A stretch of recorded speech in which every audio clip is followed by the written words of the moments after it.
C'est à toi. Ça chauffe, Marcel. La température globale de notre planète est en augmentation. En conséquence, les climatiseurs, systèmes énergivores, fleurissent sur les toits.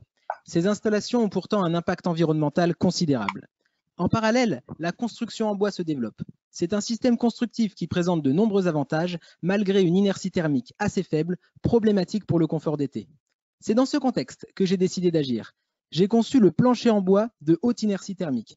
C'est un plancher qui intègre des matériaux à changement de phase. Ces matériaux sont capables de stocker de la chaleur par transition de phase. Je vais rapidement vous expliquer le principe avec un exemple concret. Lorsque vous mettez un glaçon dans un verre de Morito, le glaçon va fondre. Il fond parce qu'il absorbe la chaleur du Morito. La fusion est un processus qui absorbe de la chaleur. Et à l'inverse, la solidification relâche de la chaleur. Eh bien, c'est ce qui se passe dans le plancher. Directement relié au système de ventilation du bâtiment, le plancher sera capable d'absorber les calories excédentaires contenues dans l'air chaud les journées les plus chaudes. Concrètement, l'air est insufflé dans le plancher où il chemine et se décharge de ses calories. Il arrive alors à l'intérieur du bâtiment avec une température agréable.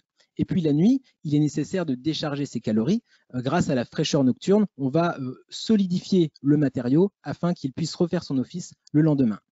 C'est un système écologique, puisqu'il permet de baisser la consommation des bâtiments, mais également de par les matériaux utilisés, qui sont bas carbone et biosourcés. C'est un système économique, puisqu'il permet de baisser la facture énergétique. Enfin, le plancher est facile d'utilisation. Il ne requiert aucune action spécifique de la part de l'utilisateur pour fonctionner. Et puis, il est simple à mettre en œuvre, puisque cela peut être fait de manière traditionnelle sur chantier ou en préfabrication.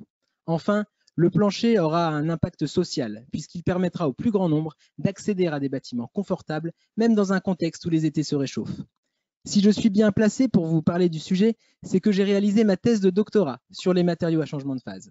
Je suis parti 3 ans au Québec, à l'Université Laval, et j'ai ramené l'idée en France, où j'ai rapidement constitué une équipe. Je travaille en collaboration avec mes directeurs et co-directeurs de thèse, ainsi qu'avec des ingénieurs et acteurs du bâtiment durable du groupe Facea, où je suis responsable de la R&D. J'en suis convaincu, une telle technologie permettrait d'ériger des bâtiments sobres et résilients à la pointe de l'innovation technologique. Nous sommes prêts maintenant à déployer la technologie en 3 étapes. Premièrement, construire un bâtiment prototype. Deuxièmement, normaliser la conception pour la construction neuve.